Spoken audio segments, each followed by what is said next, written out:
As the Covid-19 pandemic spreads across the globe, we are seeing an alarming pattern. The poorest and most vulnerable members of society are being hardest hit both by the pandemic and the response. I am especially concerned about the well-being of the world's children. Thankfully, children have so far been largely spared from the most severe symptoms of the disease, but their lives are being totally upended. I appeal to families everywhere and leaders at all levels: protect our children. Today, we are launching a report that highlights the risks they face. First, education. Almost all students are now out of school. Some schools are offering distance learning, but this is not available to all. Children in countries with slow and expensive internet services are severely disadvantaged.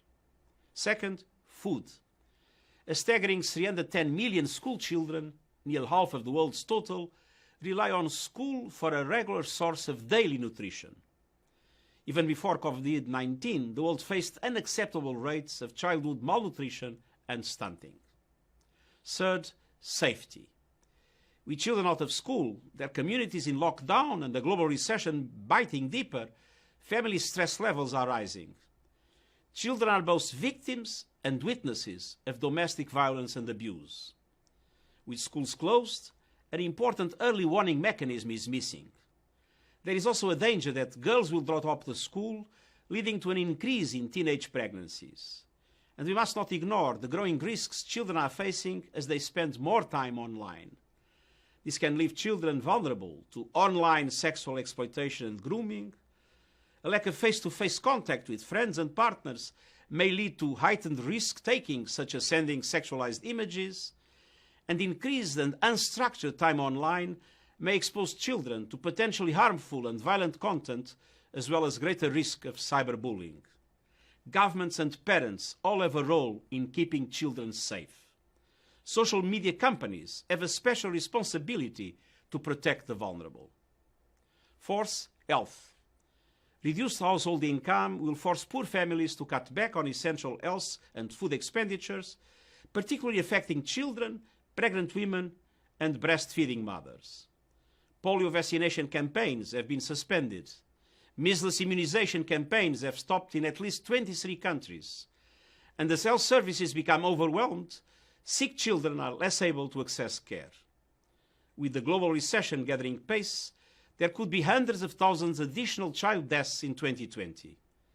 These are just some of the findings of the report we are issuing today. And its conclusion is clear. We must act now on each of these threats to our children. Leaders must do everything in their power to cushion the impact of the pandemic. What started as a public health emergency has snowballed into a formidable test for the global promise to leave no one behind. The report urges government and donors to prioritize education for all children. It recommends they provide economic assistance, including cash transfers, to low-income families, and minimize disruptions to social and healthcare services for children. We must also prioritize the most vulnerable: children in conflict situations, child refugees and displaced persons, children living with disabilities.